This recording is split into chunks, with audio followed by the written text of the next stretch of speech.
We're going to move on to our next session now, and obviously a lot to look forward to throughout the day. We have so much happening here at the Atlantic Council. We have sessions right throughout the day and sessions coming from you know, all over the world really, and from all of our great experts who are going to share their knowledge with us.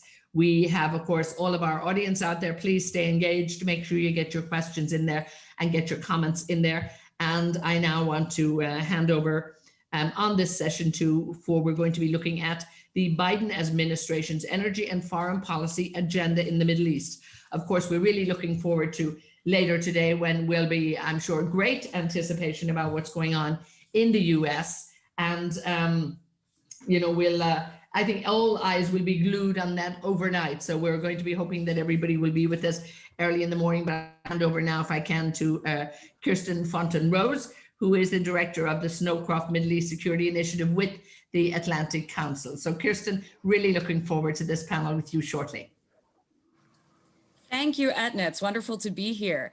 As Inauguration Day dawns in Washington, welcome to a timely discussion on the Biden administration's energy and foreign policy agenda in the Middle East. I am Kirsten Fontenrose, director of the Scowcroft Middle East Security Initiative at the Atlantic Council, joining you from DC. We are also joined by 4 recognized authorities with fascinating and differing expertise. I will pose a question to our panelists for them to ponder while I introduce each of them to you briefly. You are welcome to submit questions as we go using the Zoom Q&A function or via the conference app. This discussion is on the record. Our opening question for the panel's consideration is this: the incoming Biden administration will need to choose which of the challenges simmering in the Middle East will be its first priorities. The slate includes Iran's nuclear ambitions and proxy programs, the future of Syria, Libya, Lebanon, America's military footprint, a political impasse with deadly consequences in Yemen, a stalled, yet again, peace process, the resilience of Salafi extremist groups, the list goes on. Each of these has an impact on the flow of energy in the region and on the possibilities for new energy partnerships, infrastructure, and exploration. So our panelists, in 2 minutes or less, which of the slate of challenges Biden is about to encounter do you think he should prioritize and why? While our panelists muse on this, let me introduce them to you alphabetically. Joining us from Abu Dhabi is Ebtesam al-Ketbi, president of the Emirates Policy Center. She is a professor of political science at United Arab Emirates University and a member of the Consultative Commission on the Gulf Cooperation Council. She is also a founding member of the Emirates Human Rights Association. Carlos Pascual is Senior Vice President for Global Energy at IHS Markit and a Distinguished Fellow in the Global Energy Center at the Atlantic Council. Among other roles in U.S. government across agencies and sectors, Mr. Pascual established and directed the Energy Resources Bureau at the U.S. Department of State, served as a special assistant to the president at the National Security Council, and was U.S. ambassador to both Mexico and Ukraine. Brenda Shaffer is a visiting researcher and professor at Georgetown University and a non-resident senior fellow with the Global Energy Center at the Atlantic Council. She previously served as the research director for the Caspian Studies program at Harvard University, as a tenured professor at the University of Haifa, and as a visiting professor at Bifrost University in Iceland. Her 2009 book, Energy Politics, is used as a textbook in over 200 university courses around the globe. Will Wechsler is director of the Rafik Hariri Center and Middle East programs at the Atlantic Council. His most recent government position was Deputy Assistant Secretary of Defense for Special Operations and Combating Terrorism. Previously, Will served as Deputy Assistant Secretary of Defense for Counter-Narcotics and Global Threats, as Special Advisor to the Secretary of the Treasury, and on the National Security Council staff. Will also has a private sector finance background and was Vice Chairman of Capital Peak Asset Management and Managing Director of Greenwich Associates. Finally, let me introduce Amos Yadlin. Amos is an Executive Director of Tel Aviv's Institute for National Security Studies. Amos served over 40 years in the Israeli Defense Forces, including as their Chief of Defense Intelligence from 2006 to 2010, retiring as a Major General. Amos previously commanded 2 fighter squadrons and 2 air bases and served at the embassy in Washington and as commander of the IDF military colleges and National Defense College. Returning to our question, Carlos, if I may start with you, in 2 minutes or less, which of the slate of challenges in the Middle East that face the incoming Biden administration do you think they should prioritize and why? Kirsten, thank you very much. Thanks for bringing us together. Thank you to the Atlantic Council, and it's a pleasure to be here with this distinguished panel. By far, the issue of Iran's nuclear ambitions, its nuclear programs, its role in the region is the most fundamental and critical issue. Iran has been increasing its imports of enriched uranium. It's closer to the development of a nuclear weapon. It demands attention immediately on how it's going to proceed. We've already heard that President Joe Biden, soon to be President Joe Biden, will make that a critical priority of his. He's indicated he wants to return to the Joint Comprehensive Plan of Action. In the process of doing so, it's going to entail negotiations, obviously on the nuclear program, but it will get into questions of how Iran will play in the region, whether questions of regional terrorism and ballistic missiles will be addressed. Those will be fundamental concerns to the surrounding neighbors, particularly to the Emirates, to Saudi Arabia. It will have implications for Israel. It could play into questions of about how the Abraham Accords will play themselves out over the coming months. And inevitably, it will bring us back to the questions of Syria and how Russia, Iran, Turkey play out in that region. And it will bring us back into your question about U.S. military presence as well. So number one issue is fundamentally Iran, the nuclear program, and the implications that it has for everybody in the region. Thank you, Carlos, very much. Dr. Ebtesam, may we have your thoughts on this question? Well, thank you for inviting me.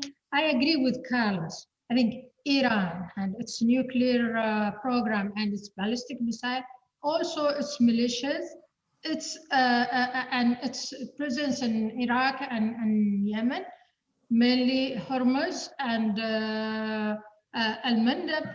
Iran is the blocking force power in the region. And that was obvious when attacking a brig in Saudi Arabia and attacking the tanker in Al-Fujairah port in UAE. So I think Biden should consider this, not only the nuclear program, which is very important, and there is another point I want to shed the light on, that Iran is trying to kick USA from the region, and it's trying to bringing China and Russia to fill that vacuum. And this will be a great mistake if United States is going to lower its footprint in the region. This will make a vacuum, and this is the beneficiary. First will be Iran, China, and Russia. That was obvious when the war against ISIS.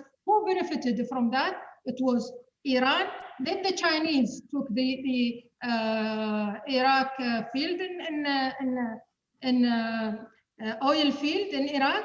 So what did USA get from Iraq? It was just it fought ISIS, but the beneficiaries was Iran and China. Thank you, Dr. Ebtesam. Major General Amos, may we have your thoughts?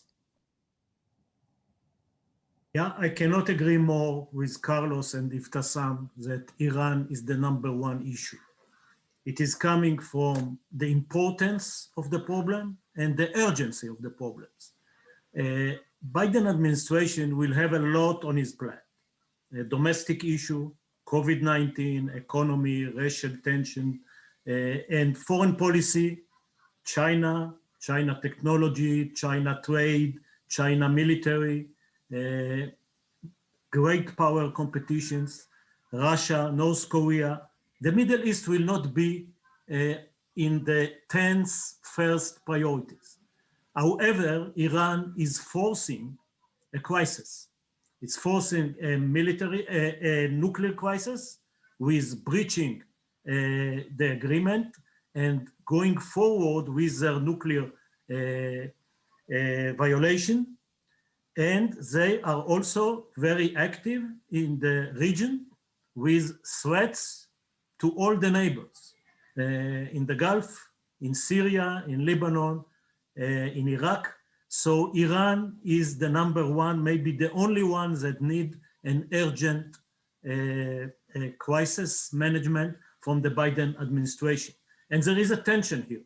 On one hand, the Democrats are committed to the JCPOA from 2015. It's also an election, a campaign promise. On the other hand, going back to the problematic agreement that even Democrats understand now that it has a lot of loopholes and problematic articles. If you go back to the agreement, you are missing, you are giving up the leverages vis-a-vis Iran. This is a huge policy issue. After that, civil wars everywhere, in Yemen, in Syria, in Libya, but this is not urgent. They can take the time to craft the policy. The Iranian issue is urgent. Hearing some consensus here. Brenda, your opinion, please. Hi. Yeah, I think that we never really get to prioritize the foreign policy. The foreign policy incidents decide for us. So even if you look at, for instance, the hearings this week of the incoming U.S. officials, senior foreign policy officials, it seems, for instance, they would like to take the Iran issue slow. And they understand that 2021 is not 2015. A lot of things have happened, but I don't think they'll necessarily have the luxury of setting it according to their own agenda. And I agree with all the panelists that Iran has the biggest interest of changing the status quo. So we'll take action to change the status quo, whether it's through proxies, through its potential attacks on critical energy infrastructure, as we saw in 2019. So Iran will find a way to change the status quo, even though the administration probably wants to wait later in its agenda. I would say also oil. We're seeing all demand returning and structural demand. We're not going back to public transportation in the world. We're going to have high use of consumption of plastics for a long time. Those things are going to, even after COVID lockdowns have been removed, those sources of demand for oil are going to remain. Lack of use of public transportation, demand for plastics, and oil, higher oil prices, which again don't affect the United States in the way that it affected in the past, but it will become a policy issue in 2021. That's fascinating. Since we have so much conversation about Iran, let's focus down there for just a moment. And Amos, if I can turn to you. If the Biden team chooses to allow Iran to resume oil sales on the open market as part of a deal to halt their nuclear program, how will this resumption of Iranian sales impact the geopolitical or geoeconomic landscape of the region? And while I'm asking Amos to kick us off, please, the floor is open after that for other thoughts. Amos, please. Yeah, I don't think this is going to be a game changer in the energy market, because the weight of Iran in the energy market is limited. We don't know exactly how much oil Iran is exporting as we speak. The numbers on the low side is 700,000 barrels a day. Some say that they are smuggling, they are sending to China unrecorded oil, so maybe a million and a quarter. But if the US will allow them to export without limitation, it will go up in another million. So another million barrel of oil every day is not changing the huge other factors in the energy market in the world. Consumption go down dramatically after the COVID-19, and it will go up if the economy will go to a higher level of activity. So I don't think it will be a different Middle East. And when Iran is enjoying more freedom of export, the price may go down, and it will affect the rest of the market. So my opinion, no, not a game changer. Will. I think General Yadlin is right. It's not a game changer in the global energy markets. It'll have an effect, but I think it will be a larger effect in terms of the revenues that Iran will have to potentially support additional malign behaviors in the region. And going back to your last question, the most important thing for the Biden administration to do out of the gate is to first and foremost come to an internal agreement about what the remaining U.S. interests are in the region, what they aren't in the region, what our ends are strategically for the Biden administration in the region. Too many U.S. administrations have started off with action without an internal cohesion around these fundamental points. And then secondly, after you've come to that conclusion, then we need to have discussions with our allies and partners in the region, some of which those relationships are going to be challenged at the beginning of the administration. President-elect Biden has, on the campaign trail, was very clear about the need for a thorough discussion about the bilateral relationship between the United States and Saudi Arabia, for instance. The U.S.-Israel relationship is critical, the U.S.-UAE and the relationship with Bahrain and so forth. So those sets of relationships, those sets of understandings about what the interests are and what the ends are critical. And then most importantly, and this goes back to what Ebtesam said, is the single factor that's driving the widest number of decisions in the region is the widespread perception of American withdrawal. And the President-elect Biden, once in office, will have to, when he turns his eyes to the Middle East, notwithstanding all of the critical domestic challenges that General Yadlin mentioned, he will have to decide whether or not he is going to arrest those perceptions, reverse those perceptions, or allow those perceptions to continue. Kirsten, if I could jump in to build up on this, because sometimes it can be counterintuitive. 1 million barrels a day, 1.5 million barrels a day, we don't know how much oil will return to the market, and what will actually be negotiated. But in the context of a global market that today is about 93 million barrels a day, that may seem relatively small. But just think, just a couple of weeks ago when Saudi Arabia announced that it was going to cut 1 million barrels a day from its production, a very bold step. What did we see on the price of oil? It increased by about $7 to $8 a barrel. It was a major step towards Saudi Arabia's goal of increasing the long-term price of oil and having an impact on the oil revenues of major exporting countries. So a change like this is going to have a very significant impact internally within OPEC. What are going to be the limits that are allowed for each individual country? It will have a very direct implication for the interests of Saudi Arabia, the Emirates, and Russia in particular. And we may see within OPEC a very serious negotiation on whether they can continue with the OPEC Plus arrangement, how they're going to come to an understanding, and what implication does that have for the price of oil if it implies a longer-term price of oil for a period of time that could keep it at $45 a barrel, say, for example. So these are going to be significant implications, and a big issue is going to be, when does this happen? Because once vaccines start to become available, there's an expectation that oil demand will begin to recover. At IHS Markit, we projected that demand could rise to 99 million barrels a day by the end of the year. It'll make a difference of whether that additional oil is coming back onto the market by the time oil demand is recovering. I think the other thing, just to underscore, based on what Will has said, is there needs to be a serious, fundamental, and core discussion with the neighbors around Iran about what the actions are going to be, not just with the JCPOA, but all of the surrounding issues that are entailed with it. Oil is one of them.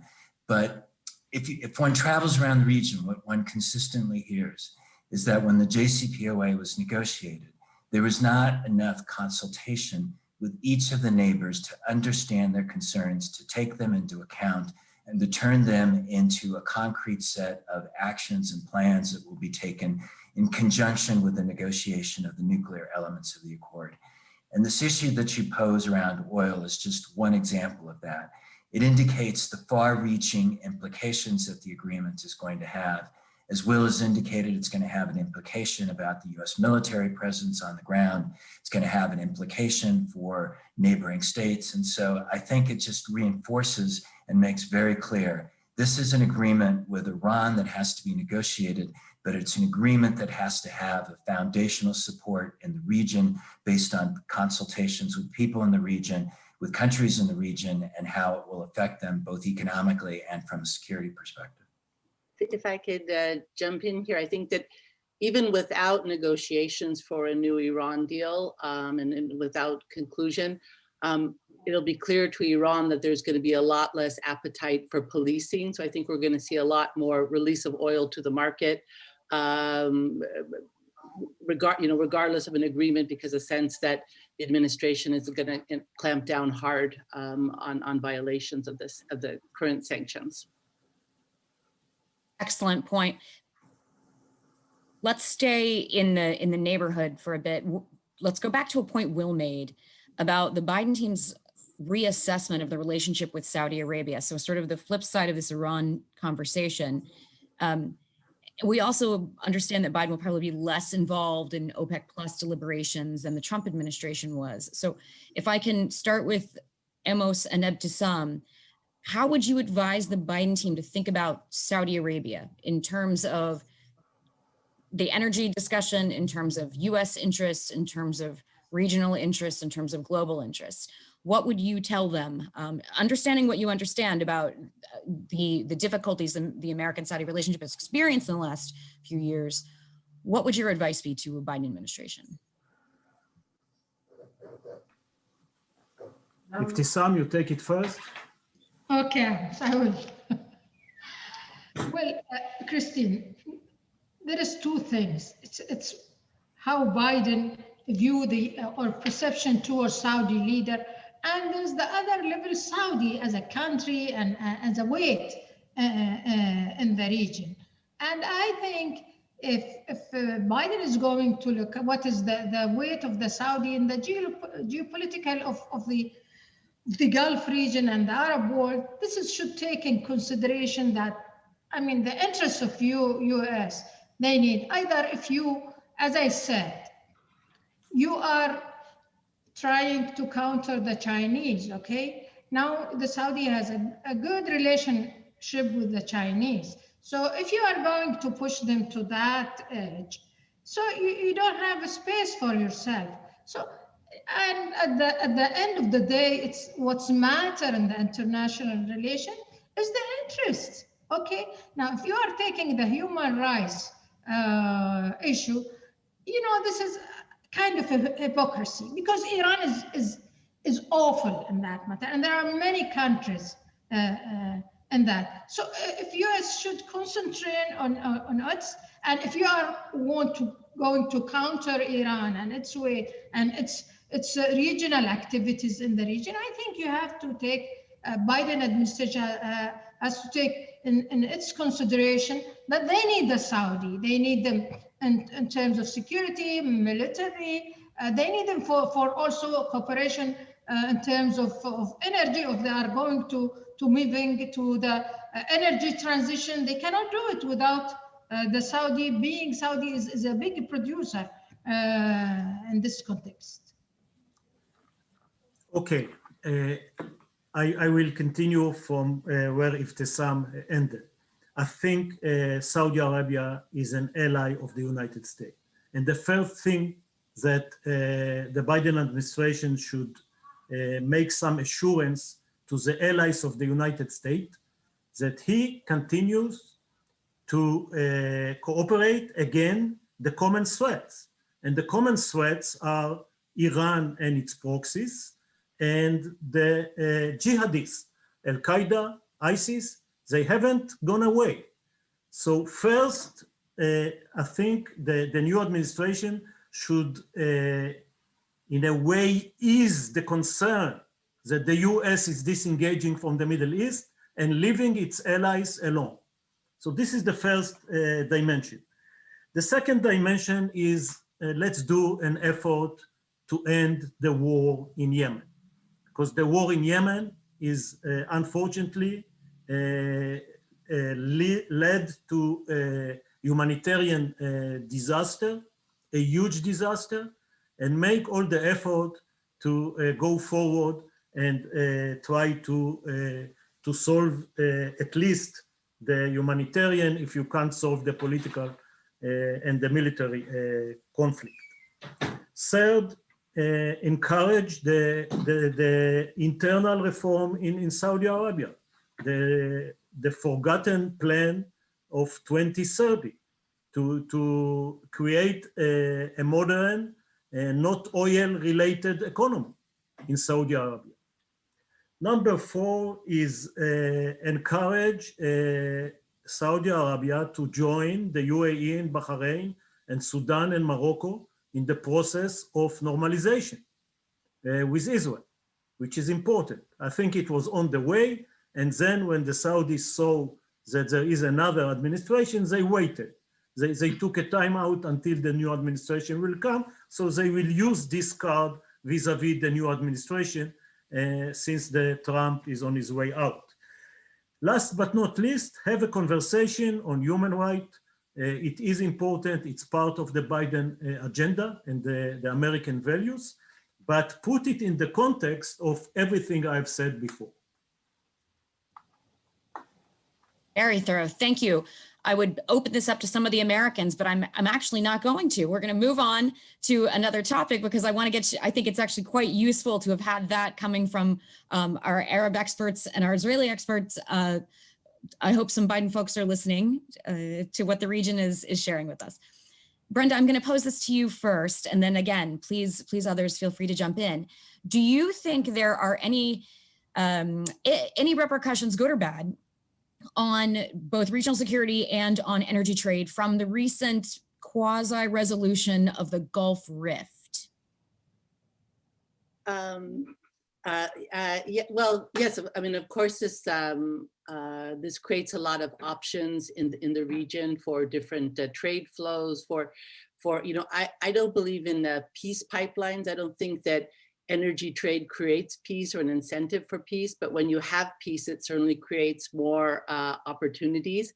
And in that context, I hope the incoming Biden administration, when it's look on the role of fossil fuels in general in the world, I think we need to separate natural gas because we tend to lump together coal, oil, natural gas is all the fuels that you need to transition from. But really natural gas gives so many opportunities. And actually the Middle East is an area where it's energy rich, but natural gas poor in its consumption. And natural gas can give an immediate answer to so many problems in the region, like water shortages through desalinization, electricity blackouts. So many countries in the region, rich and poor, suffer from unstable electricity and highly expensive electricity, and those that still use fuel oil to produce electricity, expensive and polluting electricity. So natural gas can give those immediate solutions that if we've seen this, in the United States, that even under the Trump administration, emissions continue to decline, even without policy, because the jump from coal to natural gas, it's such an easy transition and an easy way to lower emissions. So I hope there'll be a rethinking in the United States. Even Europe seems to be giving another look that in the transition from fossil fuels, not to transition so quickly away from natural gas, because it gives the regions a lot of options.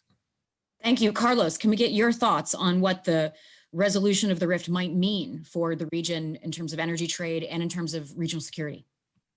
I think one of the foundations for the region is to be able to promote every aspect of stability that is possible at this point in time.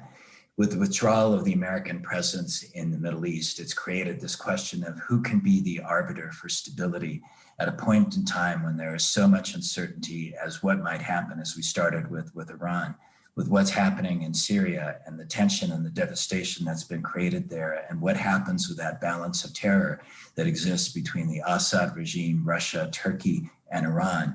And the question comes back to how is the Middle East going to respond to this situation?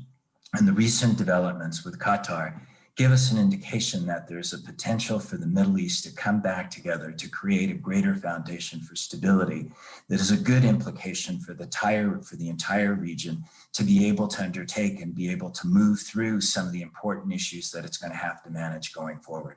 I think that's a starting point. I think one of the things that's commendable is that even with this period of tension that we saw with the blockade on Qatar, that there was still a movement of energy resources coming out of the region. There was a recognition that there had to be an understanding among the major parties that energy had to be able to flow. And so in that sense, many of the disruptions were less than we thought they might have been in terms of energy trade. It's important to be able to now take the more positive environment. Brenda's points about the importance of natural gas, the role that Qatar plays, but the implications that that could play for the entire region are important. One, for Qatari gas to be able to be not just an export product going to the rest of the world, but benefiting the entire region itself. And secondly, the importance of natural gas as a transitional fuel that can be a critical force in dealing with the intermittency in power as we move to more of a renewable energy scenario. The final thing that I think just needs to be said, given that our hosts are from the Emirates, are the importance of addressing questions of funding for the Muslim Brotherhood that come with this agreement that was reached. And the implementation of that, the monitoring of that is going to have to be key. It's been a particular concern of Abu Dhabi for very good reasons. And if that can be, in fact, pursued and implemented in a consistent way, that will have very important implications for building a greater deal of confidence throughout the region.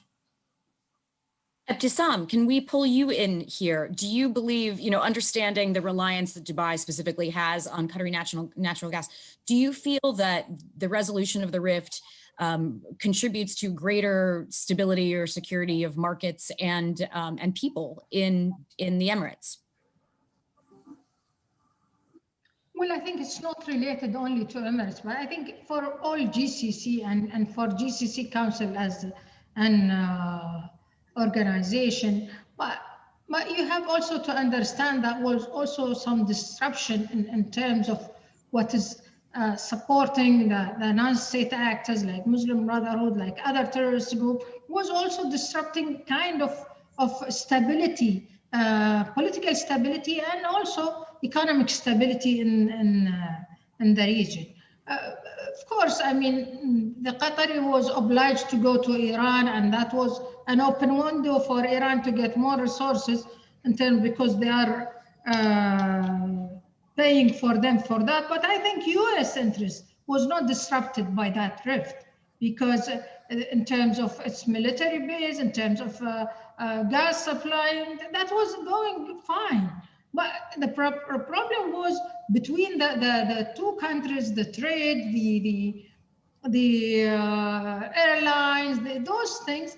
And I think this is, if it went well, and some of unsolved issues like Muslim Brotherhood, like that, outlet, media, we know who sponsored this, and those, we might go to really, although we have that economic unity between GCC, it was going fine in terms of free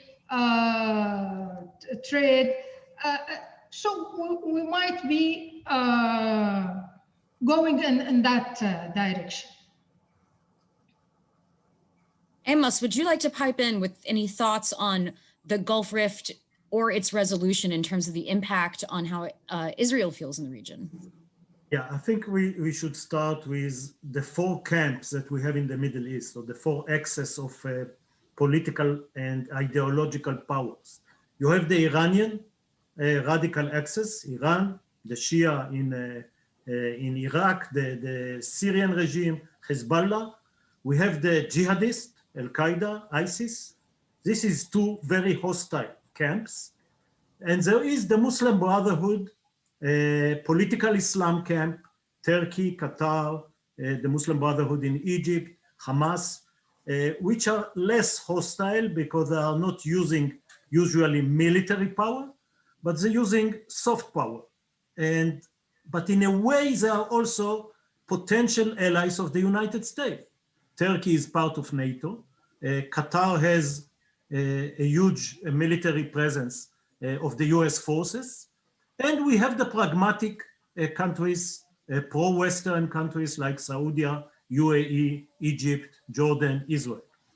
The fact that the political Islam axis and the pragmatic axis or pragmatic camp is now becoming closer because the boycott on Qatar is over, I think is a positive way to start the Biden administration era.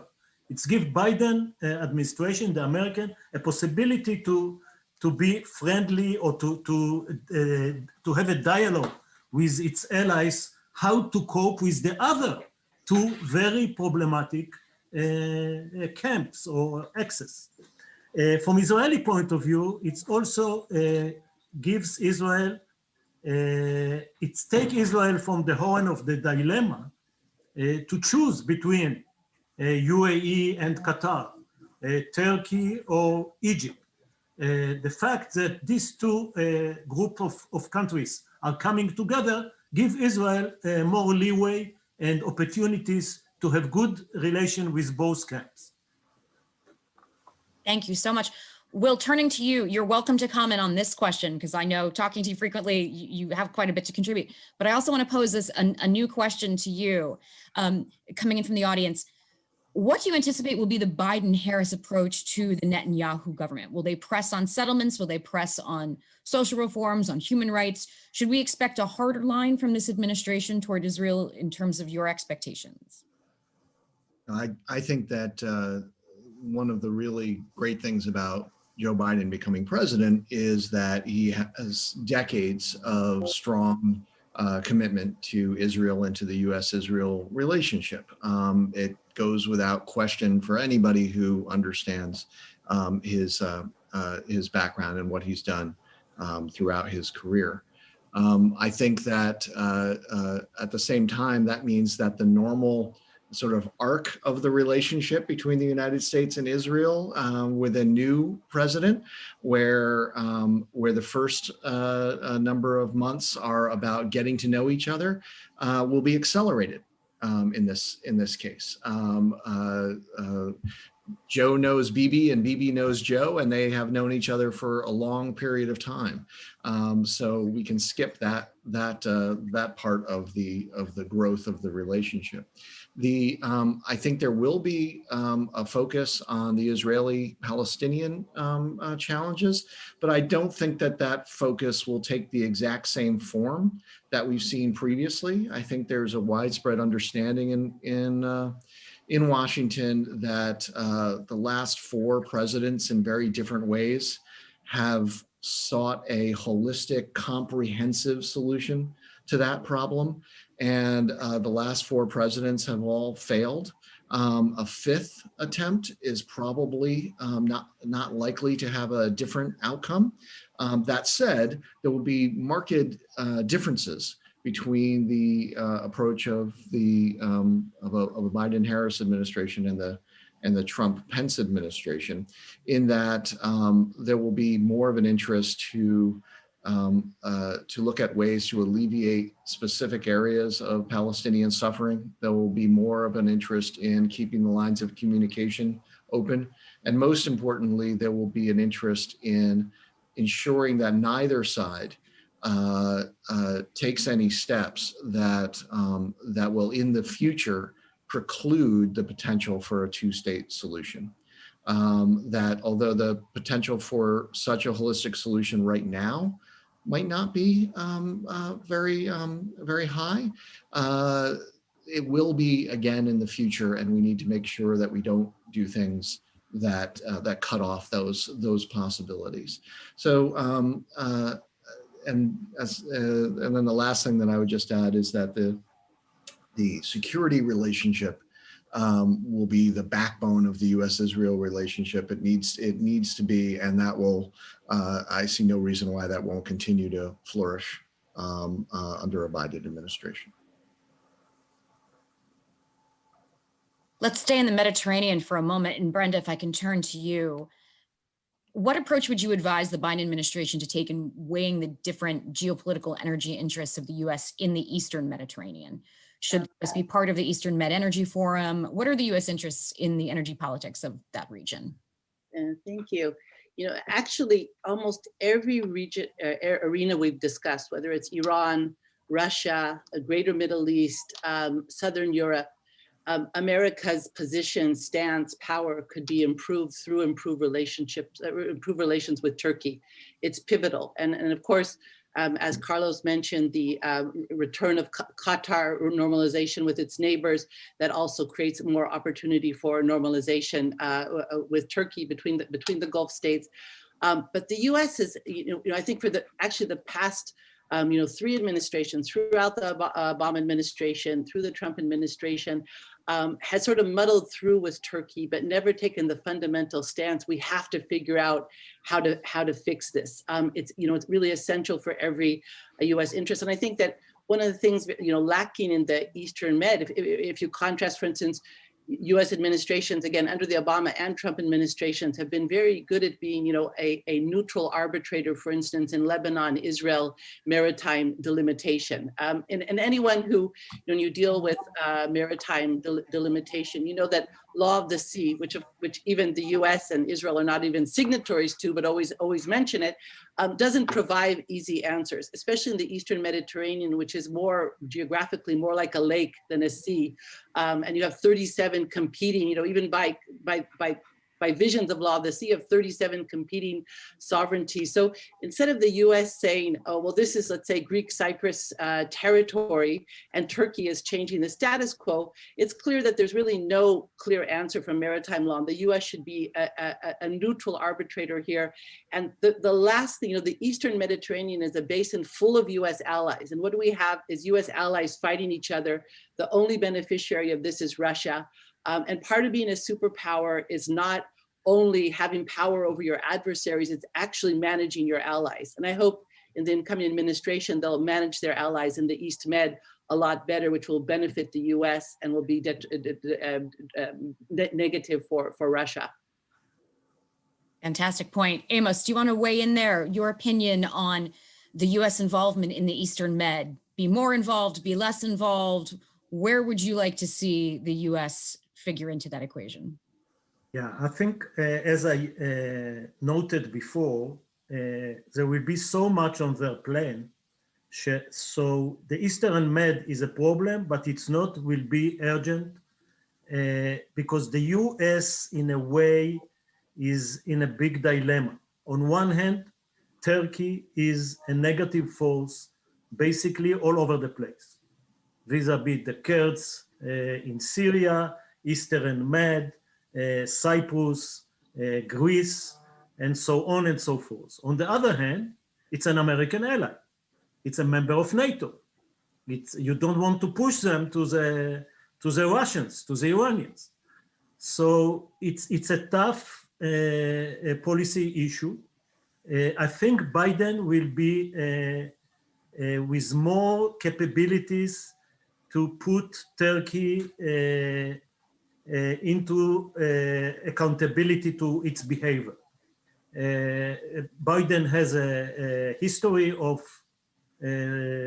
sympathizing with the Kurds, with the Greeks, and unlike Trump, his relation with Erdogan is not that important for him. And I think it will give the Americans, when the time comes and they will want to deal with it, more leverage vis-a-vis Turkey. The tension in the Eastern Med is a danger to stability in the Middle East. And America, as I said, America is an ally of all the players, and then they can try and have a winning position. It is guaranteed much more than if they will go back to the Israeli-Palestinian issue, when, as William said, this is almost 100% a failure. And a new administration want to have some successes. If I can just take a second to add on to that. I think there's a great deal of wisdom in what Brenda and Amos have said about the focus on Turkey. we need to just take a second to acknowledge the efforts that have been made, especially by Egypt and Israel, and the foundational efforts that have been created for an Eastern Mediterranean initiative. One couldn't have imagined 10 years ago that you could have had Israel, Egypt, Greece, Cyprus coming together in support for a regional initiative so that they're cooperating on the movement of energy out of the Eastern Mediterranean. As Brenda and Amos have underscored, the key outlying actor on this so far has been Turkey. And I think the question with Turkey it brings us back to, and I think is behind the comments we're hearing so far, is that there needs to be a comprehensive and strategic approach on how to deal with Turkey's interests, concerns, and the implications of its engagement and involvement in the region. Part of it is in the Eastern Mediterranean. Some of it actually deals with oil. There are political issues. There are security issues deeply integrated into the role that it's played into Syria. And I just want to take that as a second to underscore another point. In order to be able to be successful over time in the Middle East and on the issues that are going to be confronted, it's also going to be important to bring in other allies, other countries into the region that come together to support a common agenda. If we think back to the JCPOA, why was it successful? It wasn't just the pressure of US sanctions. It was in the end when countries were at the negotiating table that Iran looked across the table and they had a similar message from Russia, China, the European countries, and the United States. And the message was very clear and simple. This agreement is fundamental to the security interests, not only of the region, but also of the world. And here we need to come back to, obviously, Europe's role, but we need to think about the role of Russia and China, and we really haven't talked about that very much, because they have become fundamental players in the region and affecting the region's stability. And important just to take a second on China, a relationship that is probably going to be the toughest foreign policy relationship for the administration to manage. China has been indicated here, an illicit importer of Iranian oil. But at the same time, China is one of the countries that has the greatest concern about stability in the Middle East because of its dependence on imports of energy from the Middle East. And in the end, being able to bring China into this equation as part of a package that can reassure and engage with countries like Saudi Arabia and the Emirates, of being able to bring Russia into the package, of exercising, particularly in Syria, a role that can be stabilizing rather than destabilizing, is going to be key. So I just want to reinforce, one, the importance of Turkey, but two, the broader importance that in order to be able to deal with this whole framework in a way that makes sense comprehensively over time, bringing in a wider set of actors into the region, that this isn't just an American agenda, it's part of a global agenda to work together with the Middle East to be able to bring stability. So Carlos has raised China's role in terms of being an energy power. Amos raised it in terms of soft power. Can we dive a little bit into China a bit more? Will, if you want to weigh in here, and others please. Is there a positive role for China in the region in terms of US interests? Is it possible for the Middle East to be a realm for cooperation instead of competition? Or what's the balance there? Yeah, I think that this is going to be one of the central, most critical questions for the region in the next decade or two. The reality is that unlike, say, Russia, where I would argue that US and Russian interests in the region are fundamentally disaligned, the basic interests between the United States and China in the region show a lot of areas of overlap. Both want energy to continue to be extracted and exported. Both want, notwithstanding, of course, President Trump's repeated and consistent comments otherwise, but both want general stability. Both want general security and prosperity in the region. So that's a lot of good foundation upon which to build a relationship. The challenge is what you heard in the confirmation hearings yesterday, for Tony Blinken to be the next Secretary of State, in that there was a consensus for many decades in the United States that cooperation with China would lead to a China that would fundamentally look to uphold the international system that allowed it to rise in a way that it had not done in centuries. And that consensus is being reassessed right now. Xi's actions have called all of this into question. So what does that mean for the Middle East? It means that the United States and China should definitely try to cooperate as much as they can, but it's an open question about whether or not China wants that, seeks that end. And let's be clear, a region in which the United States is supplanted by China in the coming decades to be the guarantor of freedom of navigation will be a fundamentally different region if China is the one that does the supplanting. The United States wants energy to go to where the market takes it. There is no evidence that that will be the way that China thinks about things if current trend lines continue. So these are critically important discussions for the United States and China to be having together under the Biden administration. About 9 minutes to go. Let's talk a little bit about energy transition. We do have a question from the audience specific to this that I'll pose to Ebtesam to begin and then welcome others to join.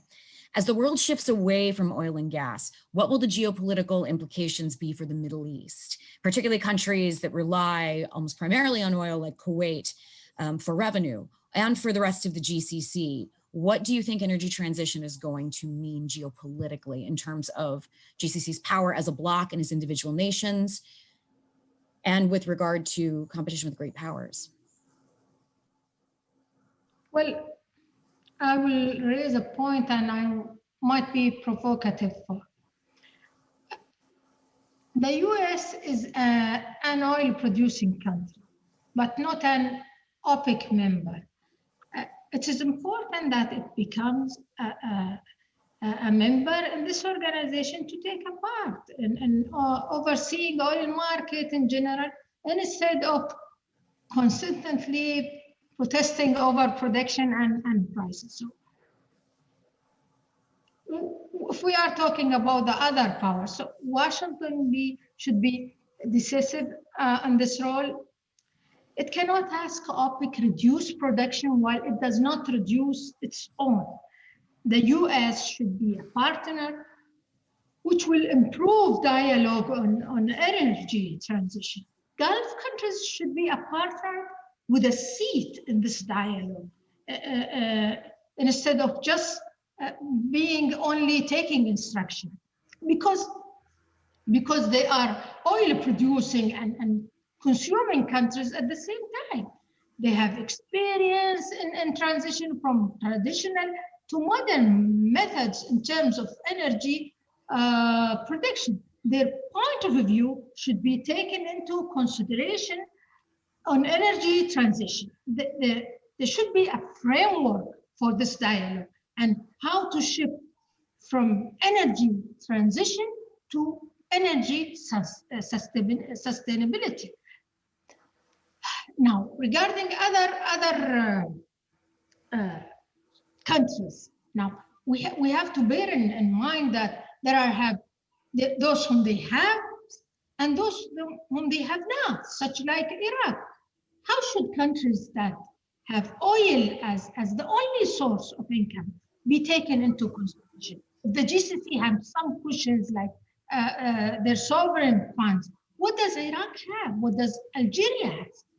Now, if we move to the great power, if you intend by this energy transition now, China is, as it has been said, now is the world's largest consumer of energy. However, this is not considered as a point of weakness, as the country has a diversified economy. China's main weakness, it's a huge population and the geopolitics. If the policy of energy transition aims to pressure China, this will not work.